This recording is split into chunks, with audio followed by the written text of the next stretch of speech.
हाँ तो बच्चों, आज हम लोग आ गए कहाँ? क्लास 8 के सब्जेक्ट मैथ में हैं। ठीक है, मैथ पढ़ने वाले हैं मज़े से, और आपको एक्सरसाइज 1 से बारी बारी से पूरे सब्जेक्ट मतलब पूरे किताब को जो है सो सारे एक्सरसाइज आपको बारी बारी से करवाया जाएगा।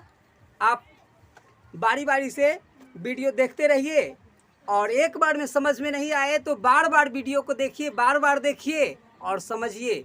बिल्कुल आसान। सबसे पहले आज क्लास 8 के सब्जेक्ट मैथ में है, और एक्सरसाइज 1.1 में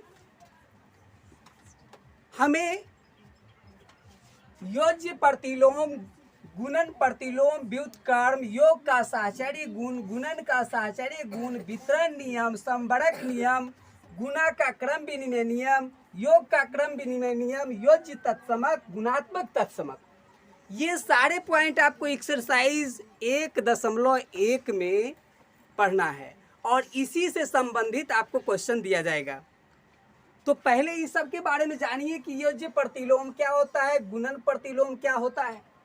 ध्यान दीजिएगा, योज्य प्रतिलोम, गुणन प्रतिलोम क्या होता है ये हमें देखना है। ध्यान दीजिए, सबसे पहले 1 नंबर में जो लिखे हैं योज्य प्रतिलोम, ये क्या होता है इसको समझिए। योज्य प्रतिलोम, योज्य प्रतिलोम क्या होता है? ध्यान दीजिए, क्या बता रहे हैं योज्य प्रतिलोम, सुन रहे हो? देखिए, योज्य प्रतिलोम का क्या मतलब होता है। जैसे कि -1 है ना, तो ये -1 का कहेगा योज्य प्रतिलोम लिखने के लिए। ठीक है, योज्य प्रतिलोम, तो -1 का योज्य प्रतिलोम होता है 1। -1 का योज्य प्रतिलोम क्या हो जाएगा? 1 हो जाएगा। -1 का योज्य प्रतिलोम क्या लिखिएगा? योज्य प्रतिलोम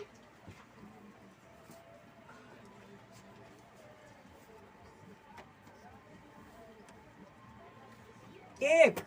अब फिर कहेगा 1 का योज्य प्रतिलोम, तो ये 1 का योज्य लिखिए, प्रतिलोम में हर्षी कर देना है, प्रतिलोम -1 हो जाएगा। ठीक है, 1 का योज्य प्रतिलोम क्या हो जाएगा? -1।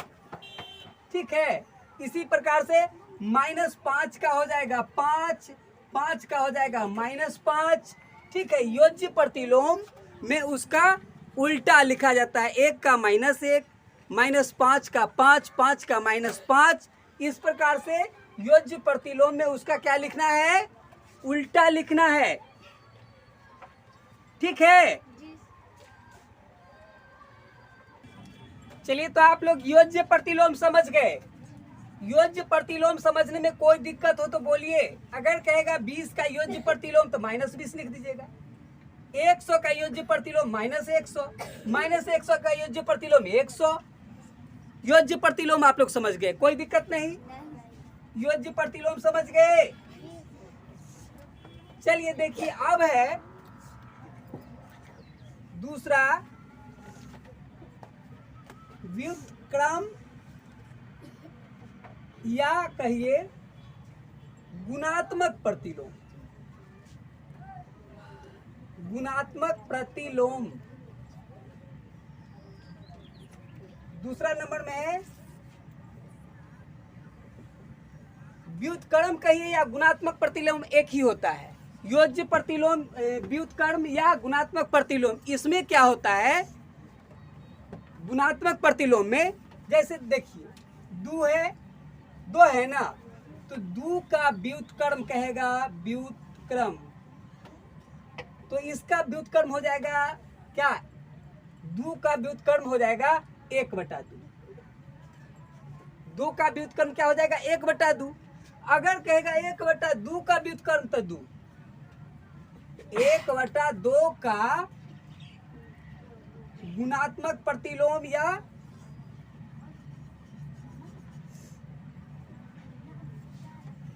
एक बटा 2 का गुणात्मक प्रतिलोम 2 हो जाएगा, यानी 2 ऊपर चला जाएगा 1 नीचे। मतलब कि सीधा सीधा समझिए व्युत्क्रम या गुणात्मक प्रतिलोम कहेगा ना, तो जो बटा में जो अंक दिया रहेगा ठीक उसको उलट देंगे। क्या करेंगे? उलट देंगे। बस हो गया क्या? गुणात्मक प्रतिलोम। या ऐसे भी आप समझ सकते हैं कि जैसे कि देखिए 1/2 है ना और 2, ये 1/2 का गुणात्मक प्रतिलोम 2 है। ये दोनों को हम गुना करेंगे ना, 2 एकाई 2 और 2 एकाई 2, यानी इसे कट जाएगा, कितना हो जाएगा? 1 एकाई 1। मतलब कि ये दोनों व्युत्क्रम कोई भी संख्या हो और उसके व्युत्क्रम से अगर उसको गुना करते हैं तो उसका गुणनफल 1 होता है। समझ गए? तो व्युत्क्रम या गुणात्मक प्रतिलोम आप समझ गए? समझ गए मतलब क्या? 5 का कहेगा गुणात्मक प्रतिलोम तो 1/5। अगर 10/5 का गुणात्मक प्रतिलोम कहेगा तो 5 को ऊपर कर दीजिएगा, 10 को नीचे कर दीजिएगा, उसको उलट देना है, गुणात्मक प्रतिलोम हो गया। समझने में कोई दिक्कत है क्या? हाँ तो देखिए, तो हम लोगों ने व्युत्क्रम या गुणात्मक प्रतिलोम देख लिया है। अब आगे क्या देखना है सो देखिए, ध्यान से देखिए। तीसरा नंबर में योग का साहचर्य गुण। तीसरा नंबर में हमारा है योग का साहचर्य गुण। देखिए योग का साहचर्य गुण क्या होता है? इसमें क्या होता है, जैसे देखिए 4/5 जोड़ 3/4, 4/5 जोड़ 3/4 जोड़ 2/5। देखिए इतना जोड़, ये दोनों को जोड़िए बराबर 4/5 जोड़ 3/4 जोड़ 2/5। यहाँ देखिए इसमें क्या है, ये दोनों को जोड़ रहे हैं और इसमें ये दोनों को जोड़ रहे हैं। मतलब कि ये दोनों स्थिति में ये दोनों बराबर रहेगा।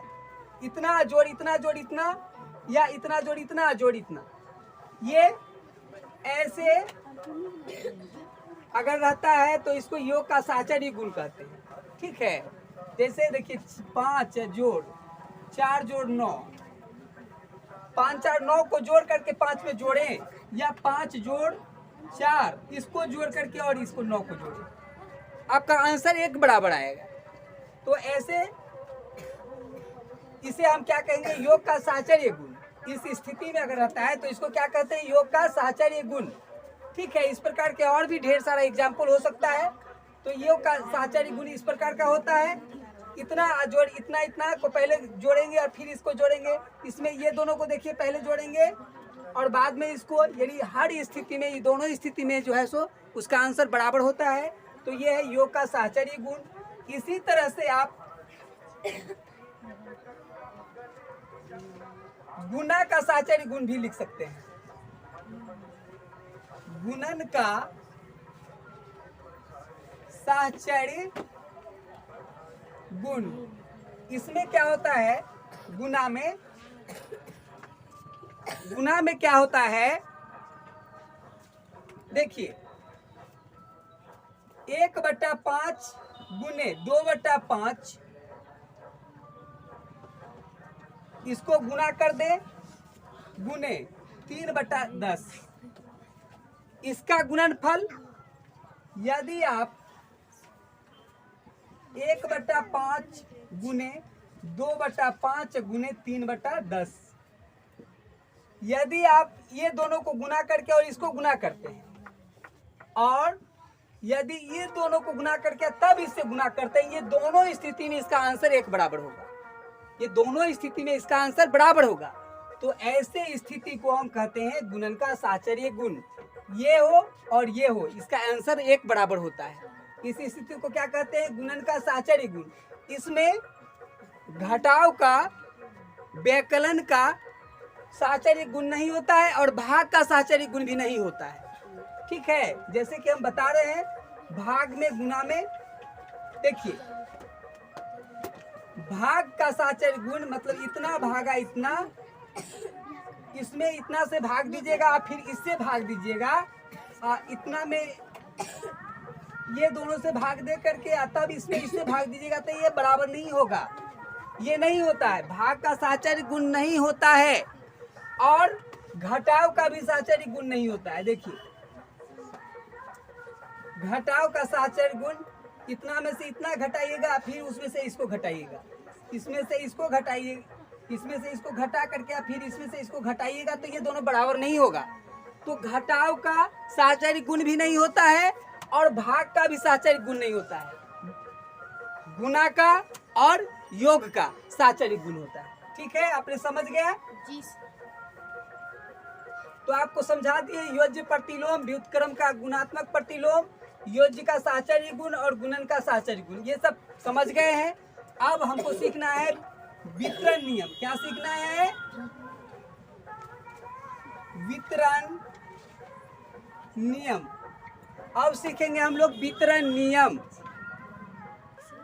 हाँ तो देखिए अब जो है वितरण नियम सीखने वाले हैं हम लोग। वितरण नियम, योग एवं व्याकलन पर गुणन की वितरता या वितरण नियम। देखिए योग पर भी होता है, व्याकलन का मतलब घटाव, योग पर भी और घटाव पर भी। तो योग पर देखिए ए गुने बी जोड़ सी, यहाँ देखिए ए गुने बी जोड़ सी योग पर गुणन की वितरता है। ये योग पर गुणन की वितरता, योग पर बता रहे हैं। मतलब क्या? इसका मतलब ए गुने बी, ए गुने बी आ जोड़, यहाँ जोड़ है तो जोड़ का चिन्ह दे देंगे, ए गुने सी, ए गुने सी, ओहो ए गुने सी, ए गुने बी आ जोड़ ए गुने सी, ये है योग पर वितरता। कोई अंक भी ले सकते हैं, 5 गुने 4 जोड़ 8, तो इसको हम ऐसे ही लिख सकते हैं 5 गुने 4 जोड़ 5 गुने 8। तो इसे हम क्या कहते हैं? योग पर गुणन की वितरण नियम या वितरता। ठीक है, इसी प्रकार से आप व्याकलन पर भी ले सकते हैं। व्याकलन पर गुणन की वितरता, देखिए व्याकलन पर गुणन की वितरता ए गुने बी माइनस, यहाँ प्लस की जगह माइनस हो जाएगा, सी, ए गुने बी माइनस सी, यानी क्या? ए गुने बी माइनस ए गुने सी, ए गुने सी, इस प्रकार का होता है। आगे किसमें डालेंगे? 7 गुने 5 माइनस 4। अब देखिए 7 गुने 5 माइनस 7 गुने 4, 7 गुने 4। तो ये हमारा हो गया योग पर गुणन की वितरता, ये हो गया योग पर, और ये हो गया व्याकलन पर गुणन की वितरता। ठीक है, तो वितरण नियम के अंतर्गत हमने योग पर और व्याकरण पर दोनों पर सीखा। अब हमारा अगला पॉइंट क्या है? समबड़क नियम। अब क्या जानेंगे? समबड़क नियम। तो देखिए अब हम अगला है क्या? समबड़क नियम है ना जी, समबड़क नियम है।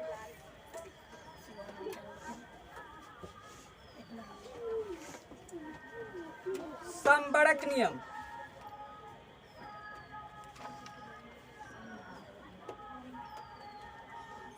समबड़क नियम या इसको समवृत्त भी कहते हैं, समवृत्त नियम, समबड़क नियम या समवृत्त नियम भी कहा जाता है, समबड़क नियम या समवृत्त नियम। तो ये समबड़क नियम में जोड़ में घटाव, गुना, भाग ये सब में होता है। क्या होता है? देखिए 4 में 0 जोड़ते हैं तो क्या होता है? 4 0 4, एक पूर्ण संख्या है यानी समवृत्त है। 0 में 5 जोड़ते हैं, 5 समवृत्त है। तो ये योग पर है, ये इसे क्या कहेंगे? समबड़क है, ये इस पर समबड़क नियम लागू होता है। आगे देखिए घटाव में देखिए कैसे 5 माइनस 4, 5 माइनस 4 1, 4 माइनस 5 -1। ये भी क्या है, समवृत्त है। ठीक है, गुना में देखिए 1/5 गुने 1/4 कितना हो गया, 1 इकाई 1, 5 चौक 20। ये पूर्णांक में समवृत्त नहीं है, ये पूर्णांक में समवृत्त नहीं है। ठीक है, भाग में 1/5 भागा 1/2, 1/5, 2 ऊपर 1 नीचे, 2 इकाई 2, 5 इकाई 5। देखिए ये भाग में देख रहे हैं समवृत्त नहीं है, तो इस प्रकार से इसमें संबड़क नियम लागू होता है, इस पर होता है, इस पर नहीं होता है, इस पर नहीं होता है। जैसे देखिए 5 गुने 4 20 या 4 गुने 5 20, इस पर संबड़क नियम लागू हो रहा है। ठीक है, इस प्रकार से योग घटाव गुना भाग सब में संबड़क नियम लागू होता है, नहीं भी होता है। ठीक है, तो इस प्रकार से हमने संबड़क नियम देखा। अब देखिए अगला है गुणन का क्रम विनिमय नियम, योग का क्रम विनिमय नियम।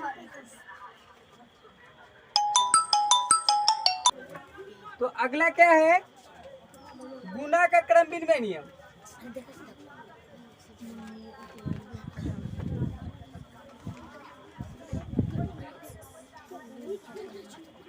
गुना का क्रम विनिमय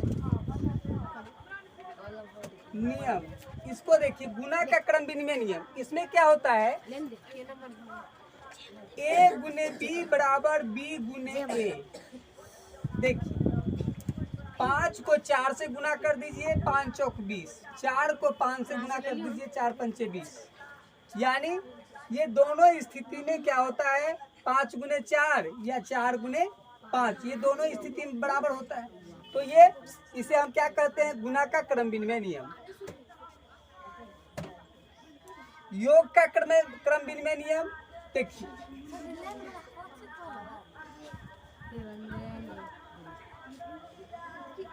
योग का क्रम विनिमय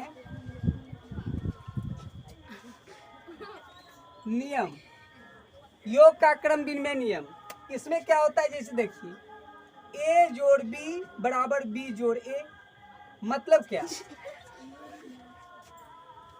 5 में 4 जोड़ते हैं। हाँ, तो हम बात कर रहे थे योग का क्रम विनिमय नियम में क्या होता है, a जोड़ b बराबर b जोड़ a। मतलब क्या, 5 जोड़ 4 बराबर 4 जोड़ 5। ये दोनों स्थिति में 5 4 9, 4 5 9, ये दोनों स्थिति में बराबर होता है। ये है योग का क्रम विनिमय नियम। हाँ, तो बच्चों अब हमारा अगला पॉइंट है योज्य तत्समक और गुणात्मक तत्समक। तो इसको भी देख लेते हैं। इसको देखिए, योज्य तत्समक। योज्य तत्समक क्या होता है, देखिए यदि हम a प्लस 0 या 0 प्लस a में 0 जोड़ते हैं या 0 में a जोड़ते हैं, ये दोनों स्थिति में a होता है। a में 0 जोड़ेंगे a, 0 में a जोड़ेंगे a। तो हमारा यहाँ दोनों स्थिति में a आता है, यानी यहाँ 0 क्या है, 0 योज्य तत्समक है। 4 जोड़ 0 बराबर 0 जोड़ 4, दोनों स्थिति में क्या होगा, 4। यह 0 क्या है, तत्समक है। मतलब इस प्रकार का जो आता है ये योज्य तत्समक के अंतर्गत आता है। और भी एग्जाम्पल ले सकते हैं, 0 जोड़ 5, 7 जोड़ 0 बराबर 0 जोड़ 7। ये दोनों स्थिति में 7 ही, 7 में 0 जोड़ेंगे 7, 0 में 7 जोड़ेंगे 7, यानी ये 0 हमारा जो है सो योज्य तत्समक का काम करता है। ठीक है, अब देखिए ये गुणात्मक तत्समक। गुणात्मक तत्समक में देखिए 1 गुने 8 गुने 1 बराबर 1 गुने 8। ये दोनों स्थिति में आपको 8 ही मिलेगा। तो आपका एक जो है ये गुणात्मक तत्समक है। -3/5 गुने 1 या 1 गुने -3/5, देखिए दोनों स्थिति में उतना ही आएगा। -3 का 3/5 -3/5 ही आएगा। तो इस प्रकार से ये क्या है हमारा एक, ये गुणात्मक तत्समक है और इसमें 0 क्या है, योज्य तत्समक। ठीक है, ये हमारा वीडियो समाप्त हुआ। ये एक्सरसाइज 1.1 में इन्हीं सारे बिंदुओं को हमको जानना है और इसी पर हमारा एक्सरसाइज 1.1 पूरा खत्म हो जाएगा। और उसके बाद जो है सो हम आपको अगले वीडियो में इसके 1.1 का पूरा एक्सरसाइज, प्रत्येक क्वेश्चन का आंसर बताएंगे, कैसे वो उसको हल करते हैं, सबको बताएंगे। आप हमारा वीडियो देखते रहिए और सीखते रहिए।